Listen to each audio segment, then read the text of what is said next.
Hello guys, இன்றைக்கி வந்து 1/2 kg brownie order. இதை வந்து கன்னியாகுமரியிலேருந்து ஒரு சிஸ்டர் வந்து எங்களுக்கு ஆர்டர் கொடுத்துருந்தாங்க. அவங்க தங்கச்சி வந்து இங்கே பக்கத்தில் கேளம்பாக்கமில் லொக்கேட் ஆகியிருக்காங்க. அவங்களுக்காக சர்ப்ரைஸ் டெலிவரிக்காக இந்த ஆர்டரை நமக்கு கொடுத்துருந்தாங்க. அதுக்கு வந்து நான் 100 கிராம் பட்டர், 100 கிராம் சாக்லேட்டை வந்து டபுள் பாயிலிங் மெத்தடில் மெல்ட் பண்ணி எடுத்துக்கிட்டேன்.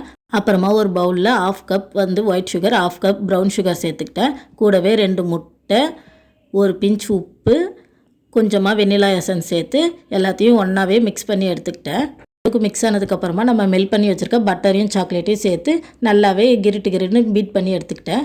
இது கூடவே 1/4 கப் கொக்கோ பவுடர் சேர்த்துக்கிட்டு மிக்ஸ் பண்ணிக்கணும். 1/2 கப் வந்து மைதா மாவு சேர்த்துக்கிட்டேன்.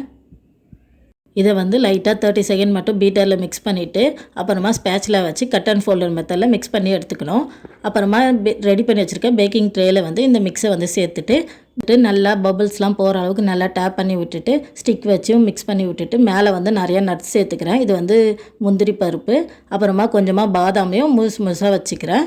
இதை வந்து 35 நிமிஷம் போல் பேக் பண்ணி எடுத்துக்கிட்டேன். பேக் பண்ணி எடுத்த ப்ரௌனியை வந்து நல்லா கூல் டவுன் ஆனதுக்கப்புறமா இதை வந்து நான் கேக் மாதிரி டிசைன் பண்ணி கொடுக்க சொல்லியிருந்தாங்க. அதுக்கு வந்து சாக்லேட் கனாஷை வந்து கேக் பவுலில் வச்சுட்டு ப்ரௌனியும் அப்படியே வச்சுட்டு இதை வந்து கட் பண்ணி கேட்கல ஹாப்பி பர்த்டே சாய் அண்ட் சிற்பி அப்படின்னு சொல்லிட்டு வேர்டிங்ஸ் கேட்டிருந்தாங்க. அதையும் போட்டு சாக்லேட் கணேஷால் ப்ரௌனி மேலே வந்து ஹைலைட் பண்ணிவிட்டு இதுக்கு மேலே கொஞ்சம் ஸ்ப்ரிங்கிள்ஸும் வச்சுட்டு கொஞ்சம் பட்டர்ஃப்ளையும் 3 பட்டர்ஃப்ளை வந்து வச்சுட்டு இந்த ப்ரௌனி ஆர்டரை முடிச்சுட்டேன். எப்படி இருக்குன்னு கமெண்ட்டில் சொல்லுங்கள். டாட்டா பாய்.